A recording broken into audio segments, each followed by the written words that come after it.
Magandang araw po mga kababayan. Welcome po sa Pinilangan Lakbaya. Siyempre season po ng kabuti ang gagawin po natin yan. At hindi po natin titigilan hanggat may nakikita po kung mga masarap, malalaki at mamahaling kabuti. Nakita po ako yan. Dito po ako ngayon sa lugar po ng aking Finnish mother. Marami pong kabuti rito. Marami ring nangunguha. So yan, ganda. Focus ko lang po. Yan. May nakita po kaninang slice, giant.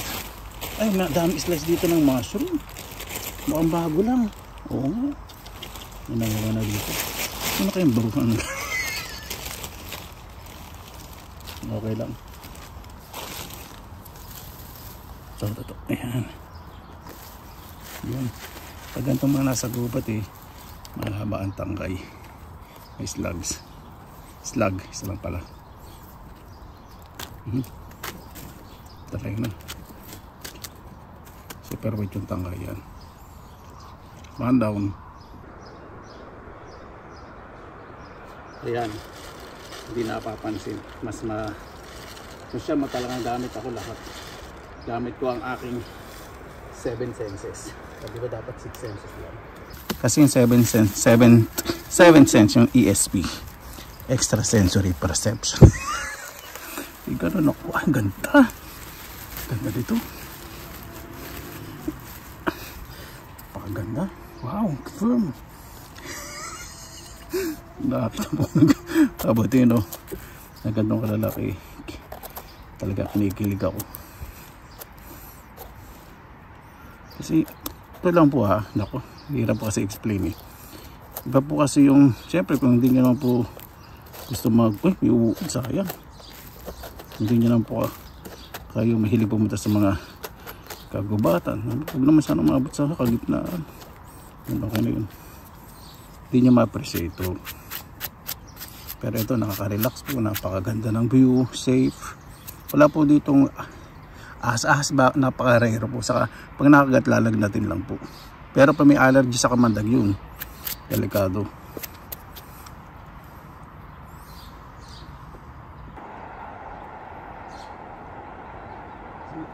Ito lang po hirap kasi explain. Hirap po kasi yung siyempre kung hindi naman po gusto mag-trip yung sabi. Hindi naman po yung huli ko. Ayan. Siguro lang kuha natin lang sa bahay niya. Baka gagawin lang soup o risotto. Mahilig pa di sila sa risotto. Ito ganda. Mahilig sila sa risotto pag ng penny ban. Patry nga minsan ng risotto. Magdadry po ako ngayon ng kabuti. Siyempre hindi naman po advisable na kumain po araw-araw ng kabuti. Dahil sabi ni Dr. E sa Healing Galing kung nag-guest po sa channel 5 talaga.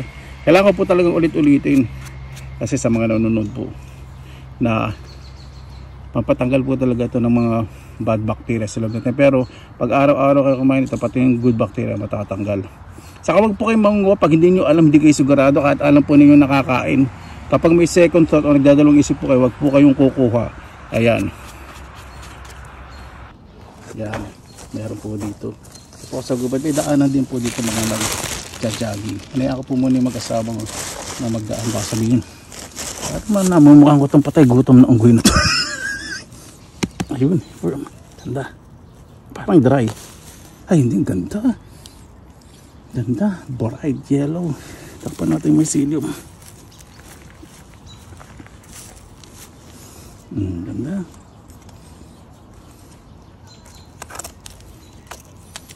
May uod.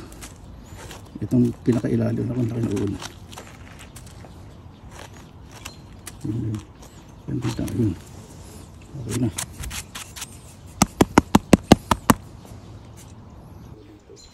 Sa gubat, may daanan din po dito mga nag-jogging. May ako po muna mag-asabang na mag-gaan pa sa minin. At man na, mga gutom patay, gutom na ang vino. Ay, dry. Ay, hindi ganda. Ganda, bright yellow.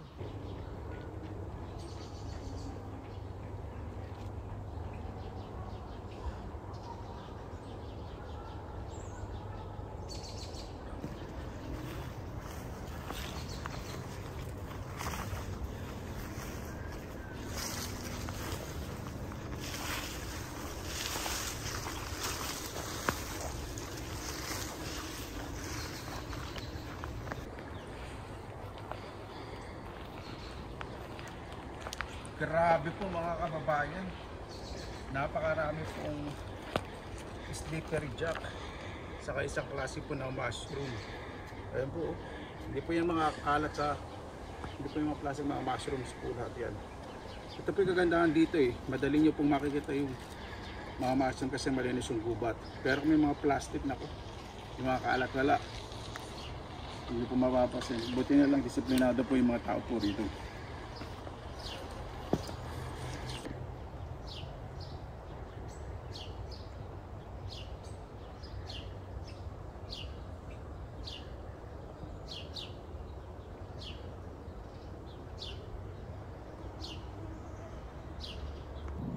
Ayan po, pag mga nasa daan, ang ganda po nito mga slippery jack. Mga yan kala nasa daan po. Yung po kasi namadaan po yan dyan ng mga aso, di ba? Sayang po ano.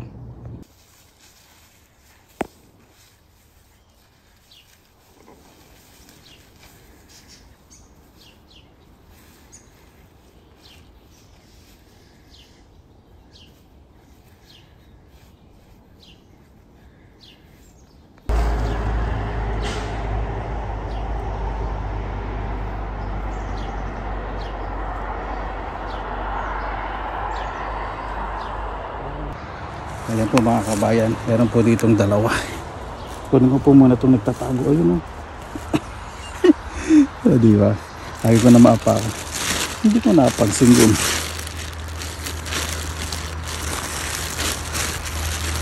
Dito po ako sa hill.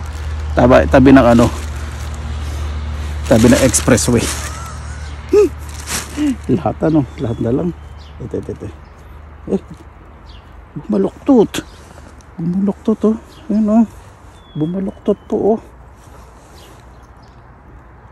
Dali. Ako rin baluktot na. Hindi na ako makain. Sa lalim nito. Yun. Ang ganda. Ang ganda. Sabunan ko yung bagay. Para hindi na-expose yung may silyo. Ito yung linisan ko po maganda po eh. Ako sayang. Kailangan ito malinis na malinis. Kasi nasa ilalim ng mulch, forest mulch. Yung mga nabubulok na dahon, sanga. Medyo malambot siya. Yan. Ganda. Ito, ibabaon ko. Kasi nag-create din po yan ng ano. Mycelium. Yan. Ganda. Paglilinis nga lang dito ang challenging. Pero dadahan-dahan. Parang may uod nga. Binahandahan ko pa, may uod pala. Ano ba to? Hindi dry.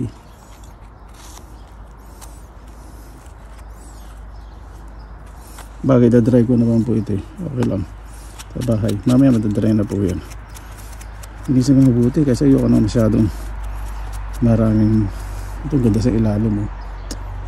Bright yellow.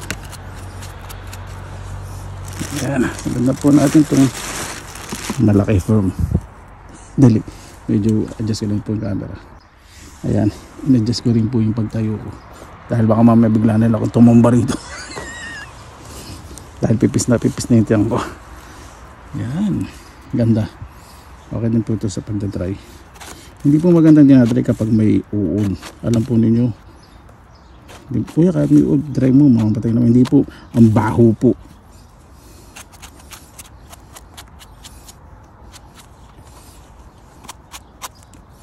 Namamatay po yung uod sa dehydrator. Nako, hindi po. Pag nato hindi po magandang tingnan. Maganda. Diba? Okay na po muna sa ngayon. Okay na po itong nakuha ko. Papahinga po muna ako dahil tapos ko na magtrabaho at eto, maharbat na naman ako ng kamit. At magdidilim-dilim na. Mag-alas 9 na po ng gabi. Maluktot po oh. Dali. Ako rin baluktot na. Hindi na ako makain. Sa lalim nito. Yun. Ang ganda. Ang ganda. Ayan na kayo. Ang dami. Ayan, explosion. Ayan. Ganda. Ito, ibabaon ko kasi strengthen po yan. Ano? Brazilian.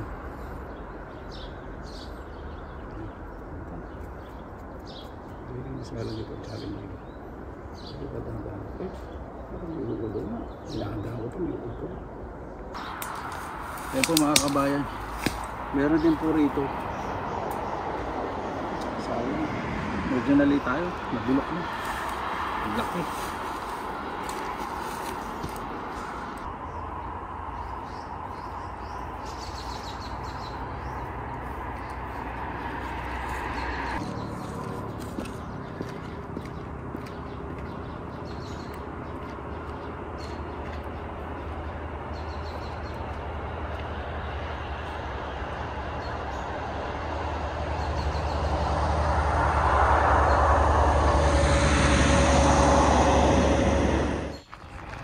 Ayan, kahit po na dito sa gubat, may daanan, pwede po silang magbisikleta, maglakad, tumakbo, magpasosyal, magmayaman, pakita yung mga bagong bisikleta, pagmayabang, mga ano, kala mo siya gitero.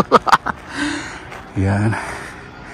At ayun po yung gubat na sa likod po na Finnish Mother ko na lagi kong pinupuntaan. Ganda po dyan. Maganda naman po dito eh. Yan. Yung mga lahat ng daanan po na yan, kasulok-sulokan ng mga daan, lahat po yan na daanan ko. At nakaka-relax pag nasa forest po kayo. Napakarami po iba-ibang klaseng bulaklak. Para po kayo nasa cottage garden. Ganda po. Dito po ako pumunta na po sa Finnish Mother po yun. Kaya nakikita niyo po yung penny ba nasa ilalim ng sanga ng pine tree. Hindi ko po kuhanin. Nasa kawit bahay. Baka isipin ng kawit bahay. Taragising patay gutom na to. Wala na talagang kahihiyan. Lahat na lang makikita lalamunin dito, pinipitik, kinakaroon niya. Hindi natuwa po siya. Nakita niya na po ako. Yung ngiti niya po parang nakaka-insulto. Hindi joke. Hindi natuwa po siya. Sabi niya po mahilig ka ba sa mushroom? Ang pagtanong niya naman po parang siya nasabi na tinitignan ako mula hanggang paa. Hindi ko na patitigil. Hindi, friendly po talaga. Dito po ko siya. Pakikita ko po sa inyo ito. 25 gram lang. Ay sorry, 250 grams lang ng chanterelles. Ang presyo po ayan, almost 9 euro, di ba? Sa gubat nawalan po natin ng libre. Ayan po mga kabayan, dito na po tayo sa bahay. Inisin ko po muna itong kabuti or susunod. Medyo maganda naman po itong nakuha po natin. Ita-dry ko na po ito.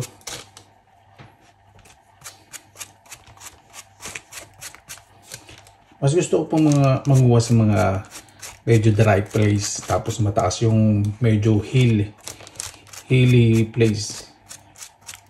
Yung maburol. Burol po yung malilit na bundok.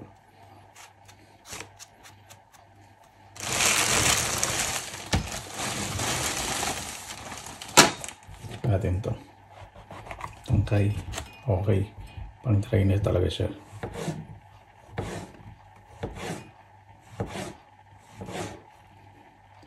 Ganito po napakasarap tingnan. Ito po yung paborito ko yung paghiwa. Harap po talaga siyang tinapay. Ang ganda po. Medyo may uod sa gitna sa trunk. Ang galing ko yun. Hindi naman siya masyado. Pag ganyan po hindi masyadong maraming uod, okay lang po yun. Pero pag maraming uod at din-dry po ninyo, ano po, napakabaho. So, pwede pa po ito. Sa Italy nga po kapag konting ginaan na uod, pwede po. Pero pag maraming uod yun, hindi na nila kinukuha. Itong Fungi porcini, Italian name, popular po talaga ito sa Italia.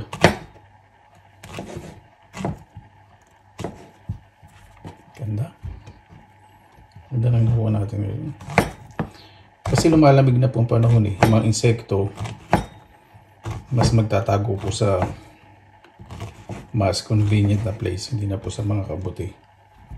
Medyo iinitan sila ng konti.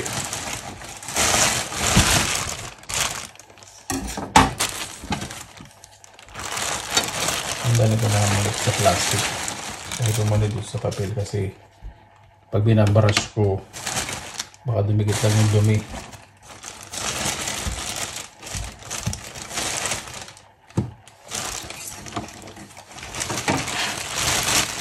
One day tatry ko po yung risotto. Yung risotto parang ano po yun, parang porridge, rice porridge o lugaw na malapot, parang ganun po. Pero mayroong special rice na ginagamit po talaga sa paggawa ng porridge. Medyo bilog po yung bigas na ginagamit din.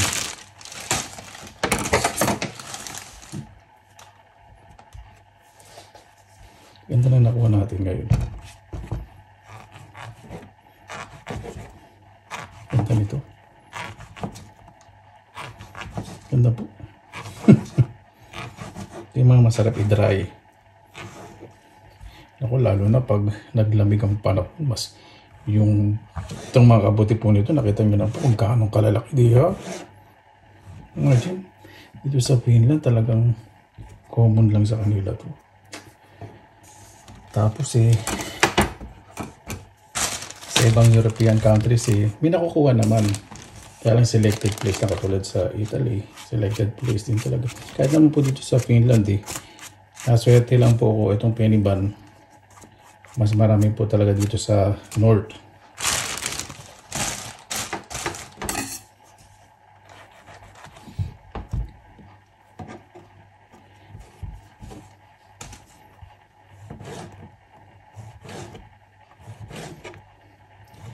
Yung experience ko po na unang panguha ng kabote, kasama ko po yung kapatid ko. Naku, sobrang sayo ko po. Lalo na nakakita po ko ng malalaking kabote. Sabi ko, ate, talaga bang ganito kalalang kabote? Ganito? Oo, sabi niya, meron pong mas malaki dyan, ha? Sobrang tuwan-tuwa po ko. Ayan. Hindi po ito uod yung pagkakahiwa ko. Maganda. Ganda naman ito. Ganda po yun, firm.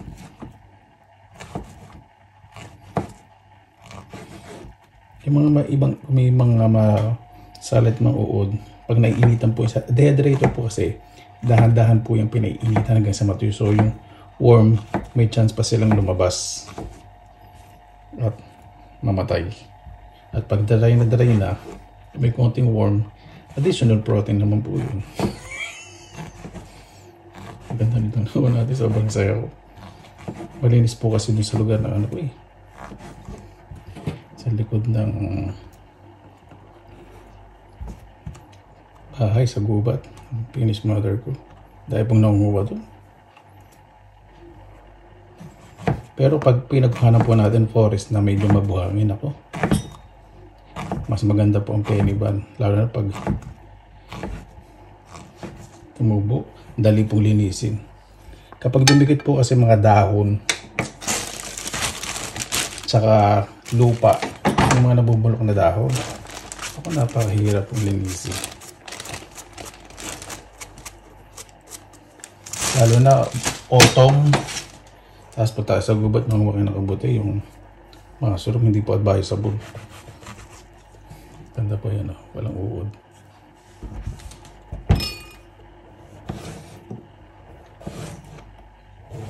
Napakasarap po ng ito po yung pinakapaborito ko. Yung paghihiwa.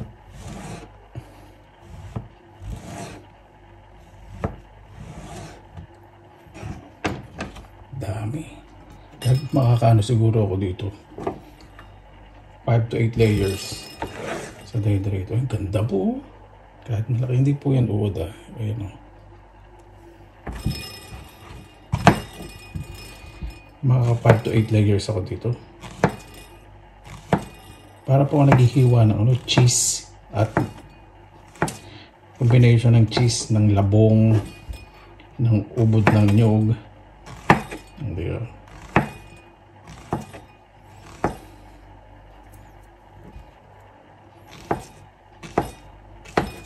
Dahil season po ng kamuti ngayon, expect nyo na po na mas madalas akong pupunta sa gubat dahil ito kahit paano, hindi ko naman po regular itong pinagkakitaan. Seasonal pinagkikitaan. Yung mga dry, binibenta ko po. Sa Pilipinas, naisip ko po paano bibenta eh. Kasi ayoko pong masisi. Unang-una ganito pa. Bakit pinag-iisipan ko? Kasi, baka mamaya, kahit sabihin natin edible ang mushroom, baka sa ibang variety ng mushroom, baka may allergy po tayo, di ba? Ayun din po iniisip ko. So baka masisi pa po ako, di ba? Kasi ang pagbibenta po talaga ng pagkain, gusto ko po maging maingat.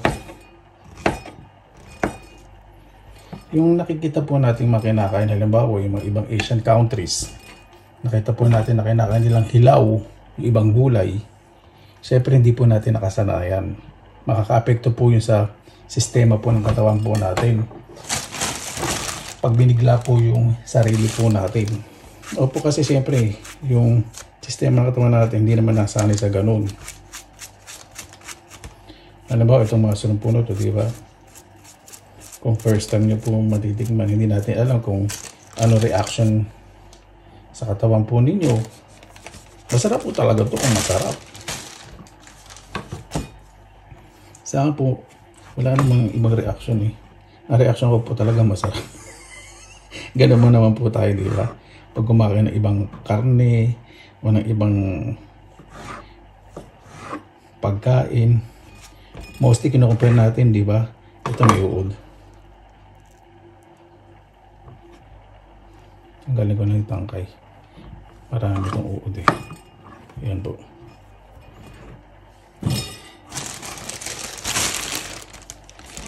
Yung kinakompare po natin, di ba, kumain tayong karne, mga exotic na karne, sasabihin natin, ay, lasang manok. Gusto din nakakompare natin sa manok, ano?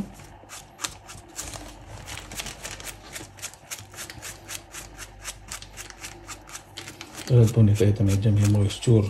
Ito po yung medyo mahirap linisin. Kaya kapag umuulan, hindi na po maulan ngayon.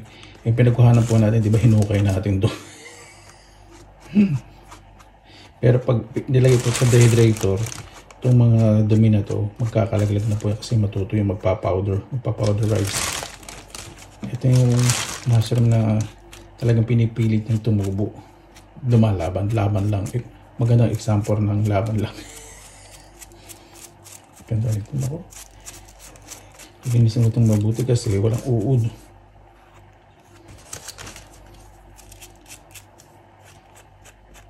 Kayasin ko na lang ng talim para hindi masyadong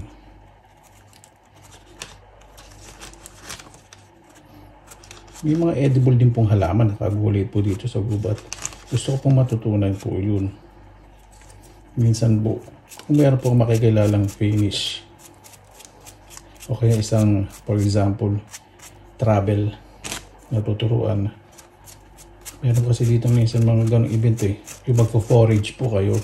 Napupunta po kayo sa gubat na maghahanap po kayo ng mga kakain na pwedeng kainin.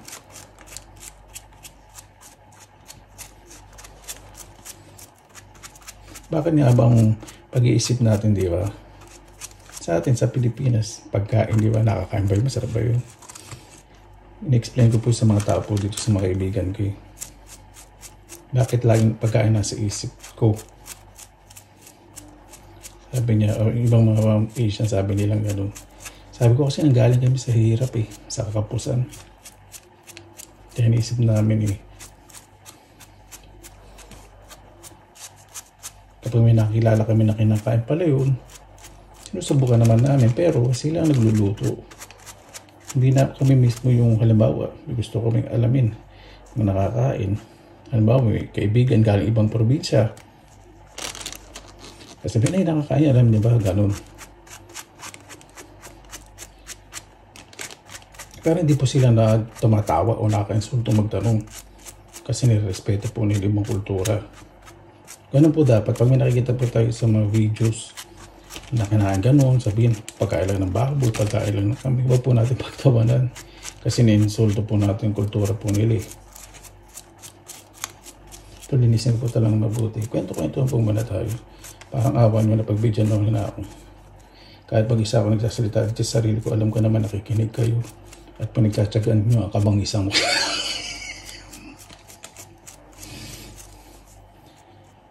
Marami na, may mga nagko-comment na, cute naman po. Sabi ko, yeah, pag pupunta kang gubat, wala ka nang pakialam sa itsura mo. Hindi ka muna nag-aayos, gano'n. Diyos me, pupunta tayo sa gubat, hindi man tayo makikipag-party. Hindi, nagsisipilyo naman ako kahit hindi pa ako naghihilamos. Kasi minsan dumadaan po ako sa shop, siyempre papatid ako sa kaibigan ko. Minsan nga po yung mga kaibigan ko dati, parang naka-party. Gaganda na sa paros na nangubag yan, natuto na sila sa akin eh. Gusto pa nga din na magbota ako yung nahihirapan ako, bigat-bigat. Maglagay pa din daw po ako ng net, yung sa ulo, para hindi daw po agatin na lamok. Tapos may, wala naman pong dengue dito eh. Sanay na po ako sa lamok. Sabi ko sa kanila sa lamok. Pag nakita ko po din, hindi ko na nararamdaman yung kagat ng lamok. Yung mga comment lang ng mga chismosa, trigger-triggerin lang. Ang pinagpapatay ko sa social media. Yung comment mo ang pinagpapatay, yun po yung mga comment, pinag-aalis, yun po ibig sabihin ko. Paano pumasok sa makukuha ito yung mga ibang negatibo dyan. Ayan. Diba? Ganyan po ako, basta po pagkain, hindi dapat katamaran. Ayoko, kahit saan bagay. Ayoko po nung pwede na yan. Pwede na yan, okay na yan. Isa pagka hindi po saan pwede na yan. Kailangan po talaga malinis. Yan. Ito, napakaganda po nito. Alam ko na po na napakalinis ito. Ito na hihimay natin. Yan o. Okay po, idatry ko. Napakasa. Ito po, parang manok po ito. Itong riyang na to na parang hihimay na yan. Pag na-dry po yan, yung texture. Ako, parang karne po ng manok. Napakasarap. Hindi ko po ito guguntingin. Bihira lang po yung ganti. Kasi, yung nakokontrol yung paglaki. Kaya yung fiber niya, yung hibla, mas nagiging fibery. Ganyan po, pangayon itong paglaki. Pero nakita naman po yung mostly yung trunk. Diba? Mga firm. Ito hindi po. Medyo fibery saka airy. Ito po yung masarap. Pero pag ginisang ganito na fresh, hindi ko po feel lalabsa. Pero pag din-dry tas, pinirito po ninyo. Napakasarap. Talagang hibla ng karne ang lasa. Ang ganda nito. Ito yung pinaka-perfect na nakuha po natin na sobrang linis. Ang ganda po, parang slice ng cake. Ganda. Sa mga susunod na araw, ganito makukuha natin. Ang ganda, Hindi po udo,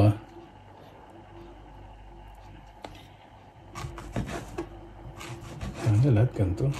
Alam na ako, sobrang firm. Pag tagong-tago, syempre nasa ilalim na to ng kalupaan. Talagang hindi napapasokan ng insekto. Yan. Ready na po. Ilalagay ko na po sa aking dehydrator. Ayan po. Pasensya na po kasi tinatanong ko po sa mga kaibigan ko, pwede po silang pakita sa video. Ilang taon na po sila tumutulong sa akin ng mga taga-relaxing fee. Meron po silang Facebook, YouTube, sorry. Yeah, meron din Facebook. Pwede ko silang ipakita sa inyo. Ayaw po talaga nila Ayaw po nila. Yung pagbablog nga po, ayaw nila Parang seasonal lang yung pag-upload nila sa YouTube. Kahit meron na silang more than 7,000 subscribers. Yung unang kita nga po nila doon, binigay nila sa akin. Ano po? Sobra po ako na nahiya na, ko. Wala po kasi sabi nila.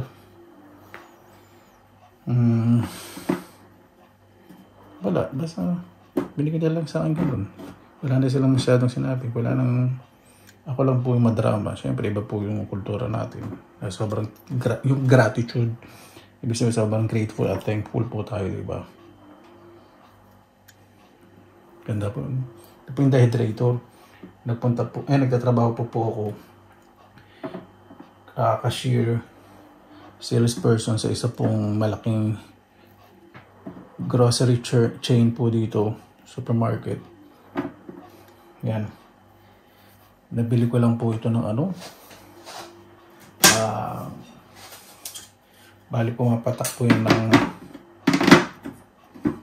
presyo po kasi nito, 25 euro. Parang binayaran pa lang dito 7-8 euro. Dahil may extra discount po kami. And binenta po kasi ito, discounted din. Yun. Totoo lang po, hindi nyo po mabili ng mga bagong gamit. Bakit? Kasi napakarami din po dito sa second hand shop na talagang iba bago pa, hindi nagagamit. Iba kasi dinidisplay na lang nila sa bahay. Tapos pag lumilipat po sila, tapos iba nire-regalo lang sa kanila. Tapos ayaw na lang ibenta, wala silang ito ibenta. Pag lumipat po kasi sila ng bahay dito, yung paglipat, yung distance, yung fuel nila, at yung ibang expenses, sasagutin po ng gobyerno. Totoo po yun. Nagulat nga rin po ako eh. Naglipat po ako. May sinagot po yung gobyerno. Magkano yung fuel? Klase po ano. Talagang binabalik po nila sa tao. Kapag ang tao talaga po eh, respeto yung community, yung nature, privacy, talagang gobyerno, ina-assess po yung isang community kung karapat dapat bang ibalik. Ayusin nila yung mga kalye. Kahit naman po ano, ibig sabihin kahit na medyo magulo yung isang komunidad dito. Siyempre, ayusin pa rin po na ibig sabihin, kahit naman isang sulok ng mundo, ipa-prioritize siyempre nila yung talagang yung may respeto sa kapwa, disiplina. Ganyan po. Pagdating po sa pagkain, gusto ko po malinis na malinis. Kaya pag nag-business po ako, nako, sobra po akong meticuloso. Pero hindi po ako masungit. Gusto po maayos, malinis ang kainan o tindahan.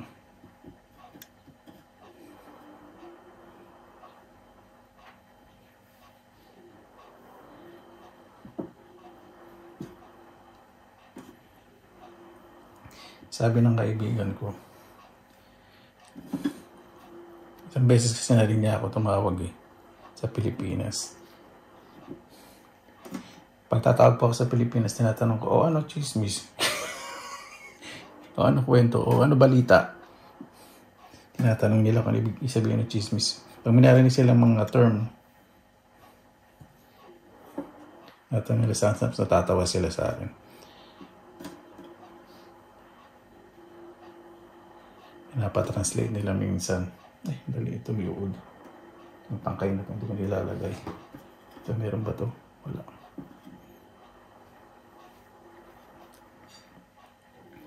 Dapat tignan ano. Dalawang kaibigan ko po nandito. Bukas po weekend. Sabi ko bukas, kaya nga pala bukas masaya. Lilibre po ako ng ano. Hindi mo nasasabihin. Basta may maglilibre po sa akin. Sa department store. Kasi alam nila baka umuwi akong Pilipinas. Sana matuloy po ako. Depende rin po kasi sa trabaho eh. Kahit na po meron po akong ticket na binili talagang sponsor po yan. Sponsorship. At hindi ko po gawa-gawa sa mga ingitero at ingitera dyan ako. Kaya hindi sumasaya ang buhay ninyo. Lahat pinagdududahan ninyo, mga boyset kayo. Yun yung mga taong mga walang kasiyaan sa buhay. Yung kahit walang gagawin nila na issue. Yun. Mga ano. Tapos mga wala pang mga profile picture, diba? Yun. Yung ticket ko po kasi sponsorship po talaga yun. Pero bala ko po talagang umuwi, siyempre, sponsorship. Yung sponsorship po na hindi po yung company. Galing po yung sa isang tao nagmamalasakit po sa akin na Siyempre, natulungan ko po sa isang bagay na sobrang saya po. At yun po yung naging kapalit na hindi ko po hiningi. Pero siyempre, hindi naman ako pwede humingi. Sino ba naman hindi sa ganung libreng ticket, di ba? Tanga na lang. Tanga na lang. Huwag ka na magpa-etchos, magpa-tweetums. So, magpa-baby na kunyari, ayaw mo. Pero sabihin ko, siyempre, magpapautot ako na kunyari na hindi ba kalabisan to sa'yo? Mga ganun. Sasabihin mo lang niya, pero huwag ka masyado magsalita. Naku, huwag na, baka magbago pa isip. Hindi ako ayan po na po. Ilang layer na pa tayo. Ewan ko. 8 layers to, ewan ko. Tapos hindi lang po tayo. Iba nga po nakatulog sa pagkwento ka, mapaglilinis ng kabuti. Maraming salamat po na papatulog ko kayo. Lalo na po yung mga OFW po dyan. Mga kababayan po natin nasa ibang bansa. Na kahit hindi po OFW, maraming salamat po. At marunong po pala ako magpatulog dahil sa pagtatala ko din. Salamat po sa inyo. Nare-relax po kayo. Hindi ba?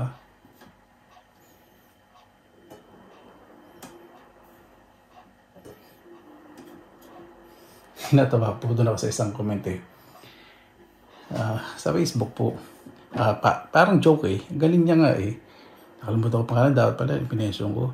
Sabi niya, siguro kuya tinanong ka sa immigration, ano gagawin mo sa pila? Siguro sagot mo kuya, mga harbat ang mamimitik ng mga mansanas sa enjoy ang buhay, tatawa, magiging masaya kaya ka natanggap. Siguro habang yung interview katawa ka ng tao kaya ka napunta. Ganda po nung comment. Natawa lang po. Ganun, nakaka-relax po, di ba? Ito, last layer. Hindi po dapat sinisiksik para nakahinga po. Kasi pag siniksik niyo po yung patong-patong, ano po yan? Nagdidikit-dikit pag natuyo. Ito parang hibla ng manok, parang hinimay na manok. Pag may nakita po kayo parang mga buha-buhangin, tanggal po yan pag natuyo. Pero wala naman dahil sa sobrang brush ko nang ginawa dyan eh. Ayan. Ayun po mga kabayan. O diba? Dali. 1, 2, 3. 1, 2, 3, 4, 5, 6. Naka 6 layers lang po tayo. Pero okay na po yan. Maraming salamat lang po sa inyong oras na inilang sa Pinilakan Lakbay. Siyempre ito po, libre pa sa pangwas sa gubat. Kung meron po tayong bakuran, sikapin po natin na alagaan. Turuan po natin yung mga anak po natin. Kung ayaw pong magtanim, maging masipaglag po at maging mataas o magkaroon ng mataas respeto po sa paligiran na huwag pong magkalat. Kahit di man po sila tumulong sa paglinis ng bakuran, hindi po mahilig sa paggarden, huwag po ninyong pilitin. Pasturon nyo lang po sa kanila, respeto po sa kalikasan, huwag lang po magkalat. Yun po. Para po, maraming salamat po sa inyong oras ng ilan sa Pinilakan Lakbay. Basta lagi po tayong positive vibes, good vibes. God bless. Ingat po lagi. Magandang araw. Laban lang. Maraming salamat po. Ingat po lagi.